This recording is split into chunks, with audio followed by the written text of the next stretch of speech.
পরেই আমরা দেখলাম ওই ছাত্র সমন্বয়করা হাইকোর্টে চলে গেল মব দিয়ে, বিচারপতিদেরকে সেখানে পদত্যাগ করতে হবে, তাদেরকে পদত্যাগে বাধ্য করা হলো।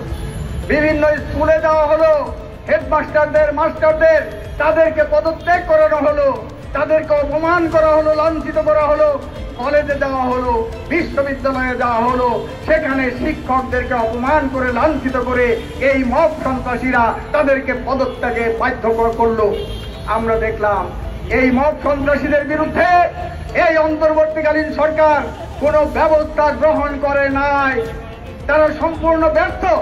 আমি বলি ব্যর্থ নয়, এই সরকার এই মব সন্ত্রাসীদেরকে প্রশ্রয় দিয়েছে। ওই সরকারের প্রেস সচিব মবকে সেখানে প্রেসার গ্রুপ করে উল্লেখ করে এই মব সন্ত্রাসীদেরকে প্রশ্রয় দিয়ে এই মবকে আরো উৎসাহিত করেছে।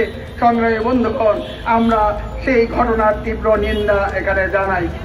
সংগ্রামী বন্ধুগণ, আপনারা জানেন যে বিচারের কথা বলছি, সংস্কার কাজ, সেই সংস্কারের জন্য সরকার 11টা কমিশন করেছিল। সেই সুপারিশগুলো সরকারের কাছে জমা দিয়েছে।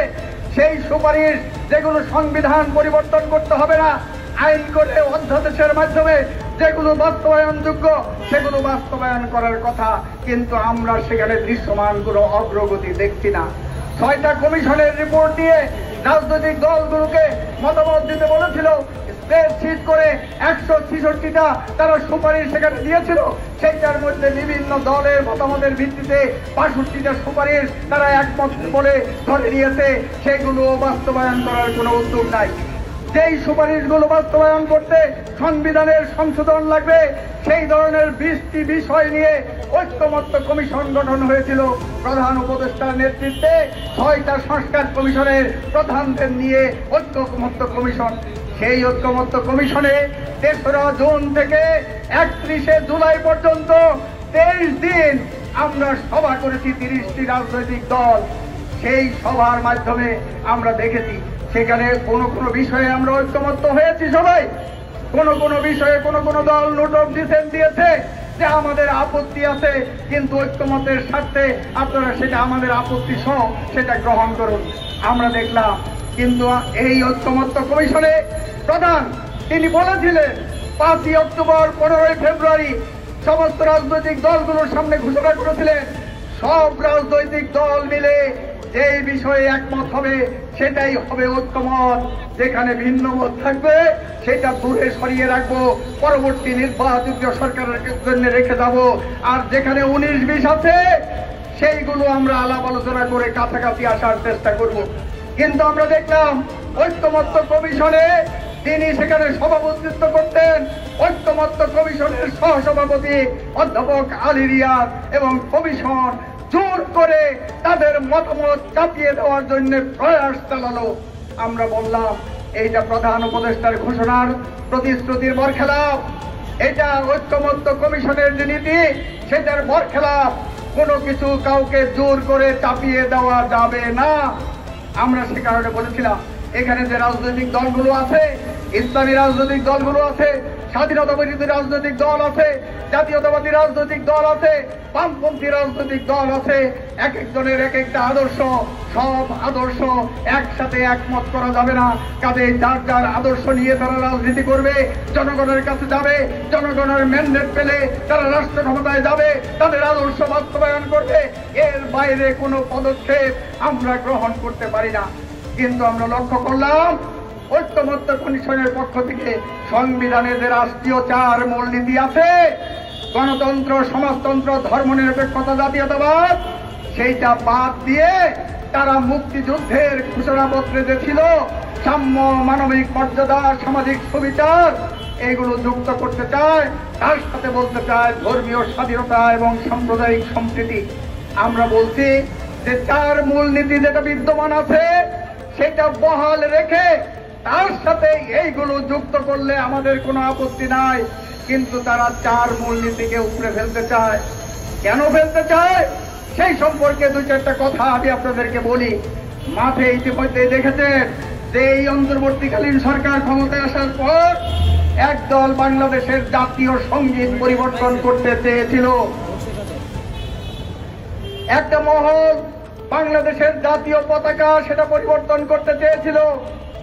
ঐক্যমত্য কমিশনের পক্ষ থেকে মহল বিশেষের প্ররোচনায় তাদেরকে খুশি করার জন্য বাংলাদেশ রাষ্ট্রের নাম পরিবর্তন করার তারা সুপারিশ করেছিল এবং সর্বোপরি তারা এখানে মুক্তিযুদ্ধের মধ্য দিয়ে অর্জিত যে সংবিধান, আমরা আমাদের পার্টির পক্ষ থেকে বলেছি ৭২ সনের যে সংবিধান, সেই সংবিধানটা একটা বুর্জোয়া রাষ্ট্রের সংবিধান, পুঁজিবাদী রাষ্ট্রের সংবিধান। সেই সংবিধানে অনেক অসম্পূর্ণতা ছিল, সেই অসম্পূর্ণতাগুলো দূর করা এক কথা, আর সংবিধান ছুঁড়ে ফেলে দেওয়া, কবরে পাঠিয়ে দেওয়া সেটা একটা ভিন্ন কথা। আমরা দেখলাম সেই কথারই প্রতিফলন এখানে এসে ঐক্যমত্য কমিশন সেটা আমাদের উপর চাপিয়ে দিতে চেয়েছিল। আমরা সেই কারণে ঐক্যমত্য কমিশনের সভা সেখানে বর্জন করেছি। আমরা বলেছি এটা যদি দূর করে চাপিয়ে দেওয়া হয় তাহলে বাংলাদেশের সমাজতান্ত্রিক দল বাসদ ওই জুলাই যে সনদ সেই সনদে স্বাক্ষর করবে না। সংগ্রামী বন্ধুগণ, আপনারা জানেন এই অন্তর্বর্তীকালীন সরকার ইতিমধ্যেই তার নিরপেক্ষতা হারিয়েছে। তারা তাদের পৃষ্ঠপোষকতায় প্রশ্রয়ে তাদের সমর্থনে নতুন করে একটা কিংস পার্টি সেটা গড়ে তোলার প্রচেষ্টা চালাচ্ছে। আপনারা দেখেছেন সেই কিংস পার্টি তারা জুলাই পদযাত্রা করেছে এক মাসে। আমরা বলেছি ভালো, ছাত্ররা, তরুণরা, যুবকরা রাজনীতিতে এগিয়ে আসবে, সেটাই তো আমরা চাই যে পুরনোদের জায়গা পুরনোরা নতুনদেরকে জায়গা করে দেবে, নতুনরা সামনে আসবে, দেশ পরিচালনায় তারা দায়িত্বভার গ্রহণ করবে। কিন্তু আমরা দেখলাম তাদের যে কথা, তাদের যে বক্তব্য, সেই বক্তব্যের সর্বশেষ আপনারা দেখেছেন ৩রা আগস্ট শহীদ মিনারে তারা ঘোষণা করেছে। তারা তাদের ২৪ দফা ইশতেহার ঘোষণা করেছে। সেখানে কি বলা হয়েছে? তারা বলছে নতুন করে সংবিধান লিখতে হবে, গণভোট অথবা গণপরিষদ নির্বাচন করতে হবে, সেইগুলোর মাধ্যমে তারা নতুন বাংলাদেশ গঠন করবে। ইতিপূর্বে বক্তারা বক্তব্য রেখেছেন, শুনেছে যে পুরনো মত নতুন বোতলে তারা ঠেলে নতুন বন্দোবস্তের নামে সেই একই লুটপাটের যে ধারা, শোষণের যে ধারা, বঞ্চনার যে ধারা, সেই ধারা তারা অব্যাহত রেখেছে এবং রাখার যে প্রতিশ্রুতি সেগুলো দিয়েছে। সংগ্রামী বন্ধুগণ, আমরা বলতে চাই যে নির্বাচনের জন্য রুট ম্যাপ সেটা ঘোষণা করে নাই। সেখানে নির্বাচন দিলে শুনলেন রফিকুজ্জামান রতন বলেছে যে কোন রাজনৈতিক দল এবং নতুন দল নির্বাচনের কথা শুনে তাদের কাঁপুনি আসে, জ্বর উঠে। কেন রে ভাই? তাইলে অন্তর্বর্তীকালীন সরকার সে ক্ষমতা ছাড়বেটা কিভাবে ক্ষমতার পরিবর্তন হবে? আমরা তো জানি সারা দুনিয়াতে ক্ষমতা পরিবর্তনের 3টা পথ আছে। একটা হলো নিয়মতান্ত্রিক ভাবে নির্বাচনের মাধ্যমে নির্বাচিত জনপ্রতিনিধিদের কাছে ক্ষমতা হস্তান্তর করা। আরেকটা পথ আছে, এই যে 90-এ এরশাদকে আমরা হটিয়েছিলাম, 24-এ হাসিনাকে আমরা হটালাম, সেই গণ অভ্যুত্থানের পথ। আরেকটা পথ আছে সামরিক কুদেটা।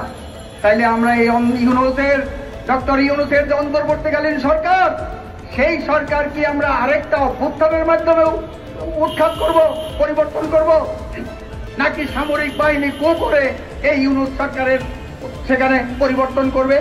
আমরা তো এই দুইটার কোনোটাই এখন চাই না।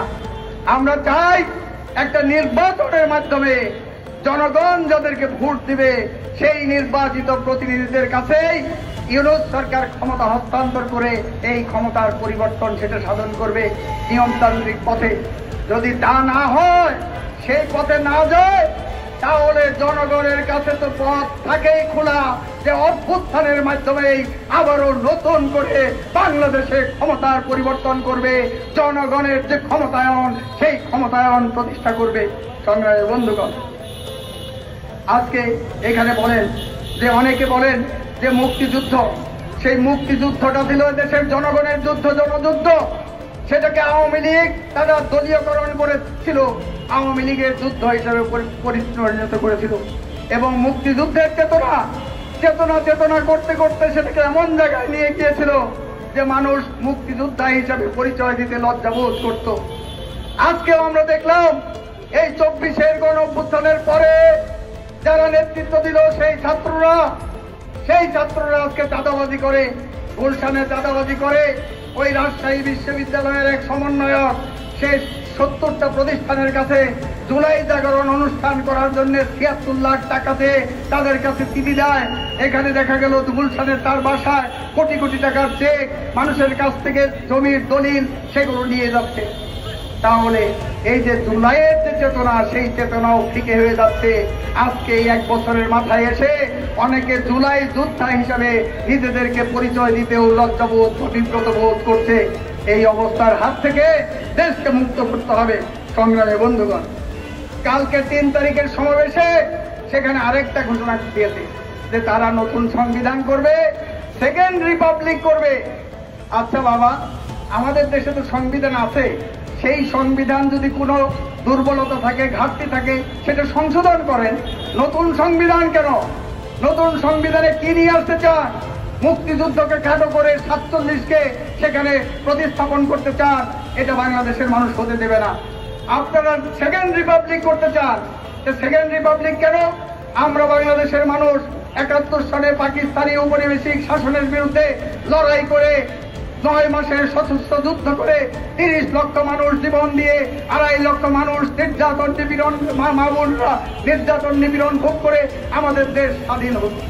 সেই স্বাধীন দেশ, সেখানে তো একটা প্রক্লেমেশন ছিল ওই মুজিবনগরে, সেখানে প্রক্লেমেশন অফ ইন্ডিপেন্ডেন্স, স্বাধীনতার ঘোষণাপত্র, সেটা তো পাঠ করা হয়েছিল।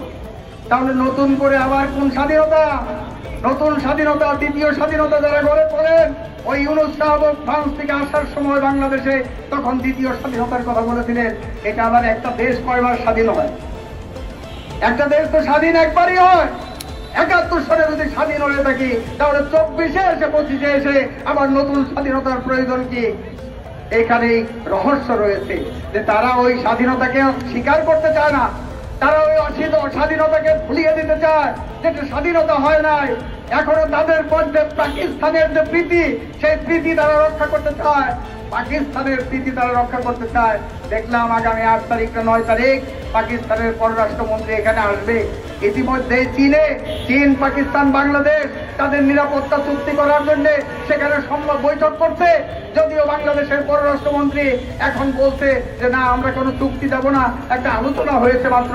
আমরা বলতে চাই এই ধরনের সমঝোতার মাধ্যমে, পাকিস্তান প্রীতির মাধ্যমে বাংলাদেশের যে স্বাধীনতাকামী মানুষ, যাদের দেশের স্বাধীনতা সার্বভৌমত্ব তার প্রতি যারা শ্রদ্ধাশীল, তাদের প্রতি তাদেরকে বিশ্বাসঘাতকতা করা হবে, তাদেরকে অপমান করা হবে। সংগ্রামী বন্ধুগণ, সেখানে বলে যে সেকেন্ড রিপাবলিক কেন? ফ্রান্সে তো হয়েছিল। তাহলে ফ্রান্সে একবার যখন বুর্জোয়াদের নেতৃত্বে বিপ্লব হলো সামন্তবাদের বিরুদ্ধে, তখন ফরাসি বিপ্লবের পরে সেখানে একটা রিপাবলিক ঘোষিত হয়েছিল। আবার তার কিছু বছর পরে সেখানে আবার নতুন করে এই সামন্তরা, রাজারা, তারা এখানে আবার ক্ষমতায় প্রতিষ্ঠিত হয়েছিল। সেই জন্য বুর্জোয়াদের আবার নতুন করে সেখানে আবার বিপ্লব করতে হয়েছিল, ক্ষমতা দখল করতে হয়েছিল। সেখানে সেই জন্য তারা দ্বিতীয় রিপাবলিক সেটা ঘোষণা করেছিল। আমাদের দেশে কি পাকিস্তানিদের শাসন থেকে আমরা মুক্ত হয়ে এখানে যে স্বাধীনতা ঘোষণা করেছিলাম, এই স্বাধীন দেশকে আবারও কারো সেখানে পরাধীন হয়েছিল? অন্য কোন দেশের পরাধীনতা কি আমরা বরণ করেছিলাম? সেটা তো হয় নাই। তাহলে সেইটা না বলে সেকেন্ড রিপাবলিক কেন ঘোষণা করতে চান? এইটা দেশবাসীর মধ্যে প্রশ্ন। সংগ্রামী বন্ধুগণ, আপনারা জানেন যে বাংলাদেশের এই গণ অভ্যুত্থানের পরে আমরা বলেছি যে বৈষম্যহীন সমাজ প্রতিষ্ঠা করবে, শোষণমুক্ত সমাজ প্রতিষ্ঠা করবে, মানুষের যে বৈষম্য সেগুলো দূর করে সমতার সমাজ সেটা প্রতিষ্ঠা করবে, এবং ফ্যাসিবাদী শাসন শেখ হাসিনাকে উচ্ছেদ করেছে। কিন্তু আমরা বলতে চাই, ফ্যাসিবাদী সরকার উচ্ছেদ হয়েছে, ফ্যাসিবাদী ব্যবস্থা এখানে বদল হয় নাই। আর সেই ফ্যাসিবাদী ব্যবস্থা বদল করতে না পারলে বৈষম্যহীন সমাজ সেটা প্রতিষ্ঠা করা যাবে না। সংগ্রামী বন্ধুগণ, সে কারণে আমরা বলতে চাই, আজকে ইউনুস সরকারকে, এই অন্তর্বর্তীকালীন সরকারকে তারা ওই যে ডিক্লারেশন দেবে, ঘোষণা দেবে, জুলাই গণ অভ্যুত্থানের ঘোষণা, সেটা কি ধরনের মিথ্যাচার। তারা বলেছে রাজনৈতিক দলগুলোর সাথে আলোচনা করে নাকি তারা এই ঘোষণা ঠিক করেছে সরকার। আমরা এখানকার সমাবেশ থেকে স্পষ্ট ঘোষণা করতে চাই, আমাদের দলের সাথে তারা আলোচনা করে নাই। আমাদের যে জোট, বাম গণতান্ত্রিক জোট এবং অপর বামপন্থী রাজনৈতিক দল, তাদের সাথে আলোচনা করে নাই। তাহলে কোন রাজনৈতিক দলের সাথে আলোচনা করে তারা এই জুলাই ঘোষণা আজকে যেটা প্রধান উপদেষ্টা ঘোষণা করবে, আমরা বলতে চাই এটা সাথে আমাদের কোনো সম্পর্ক নাই। তারা নিজেরা ঘোষণা করবে, আমাদের সাথে আলোচনা হয় নাই, মতামত নেয় নাই। কাদের যে বিষয়ে মতামত নেয় নাই সেই বিষয় সম্পর্কে তো আমরা সেখানে কিছু বলতে পারবো না। সেদিনেই আমরা ওই জুলাই ঘোষণার অনুষ্ঠানে আমরা যেতে পারবো না, আমরা যাব না। সংগ্রামী বন্ধুগণ, আমরা সে কারণে বলতে চাই, 1 বছর অনেক হয়েছে। শোনা যাচ্ছে কোন কোন পত্রিকায় আজকে রিপোর্ট বেরিয়েছে আগামী 12ই ফেব্রুয়ারি নাকি নির্বাচন হবে এবং সেই জন্য আজকে অথবা 8 তারিখে প্রধান উপদেষ্টা নির্বাচনের তারিখ ঘোষণা করবে বলে সংবাদে প্রকাশ হয়েছে। আমরা বলতে চাই, কালক্ষেপণ না করে অবিলম্বে নির্বাচনের সুনির্দিষ্ট তারিখ সহ রোডম্যাপ ঘোষণা করুন এবং মব সন্ত্রাস, ভায়োলেন্স, নারী শিশু নির্যাতন, সাম্প্রদায়িকতা এগুলো বন্ধ করেন এবং আমেরিকার সাথে যে গোপন চুক্তি হয়েছে সেই চুক্তি প্রকাশ করুন। ভারত এবং আমেরিকা সহ সকল সাম্রাজ্যবাদী দেশের সাথে যেই সমস্ত চুক্তি হয়েছে সেগুলো জনসম্মুখে প্রকাশ করুন। অসম চুক্তি বাতিল করার জন্য আমরা দাবি জানাচ্ছি। সংগ্রামী বন্ধুগণ, এবং এই দেশের সকল বামপন্থী, প্রগতিশীল, গণতান্ত্রিক, উদারনৈতিক রাজনৈতিক দল, সংগঠন, ব্যক্তি তাদেরকে ঐক্যবদ্ধভাবে সরকারের যে চক্রান্ত এবং ষড়যন্ত্র ক্ষমতা দীর্ঘস্থায়ী করার যে আকাঙ্ক্ষা সেটার বিরুদ্ধে এবং একটা সুস্থ নির্বাচনের দাবি সেটা আদায়ের জন্য ঐক্যবদ্ধভাবে আন্দোলন গড়ে তোলার জন্য আমরা আহ্বান জানাচ্ছি এবং সেই আন্দোলন জারি রেখে পূর্ণ গণতান্ত্রিক ব্যবস্থা প্রতিষ্ঠা, বৈষম্যহীন সমাজ প্রতিষ্ঠার যে আন্দোলন সেই আন্দোলন জারি রেখে আগামী অভ্যুত্থানে এই দেশের বামপন্থী প্রগতিশীলরা যাতে নেতৃত্ব দিতে পারে সেই অবস্থানে যাওয়ার জন্য সকল নেতা কর্মী, সমর্থক, শুভানুযায়ী সর্বস্তরের মুক্তিকামী মানুষ তাদের প্রতি আহ্বান জানাচ্ছি। এই কথা বলে সবাইকে আবারও আমাদের পার্টির পক্ষ থেকে সংগ্রামী সালাম এবং বিপ্লবী অভিনন্দন জানিয়ে আমার কথা শেষ করছি এবং আজকের এই সমাবেশের কাজ এখানেই সমাপ্ত করছি। আমাদের একটা মিছিল হবে, মিছিল এখান থেকে বের হয়ে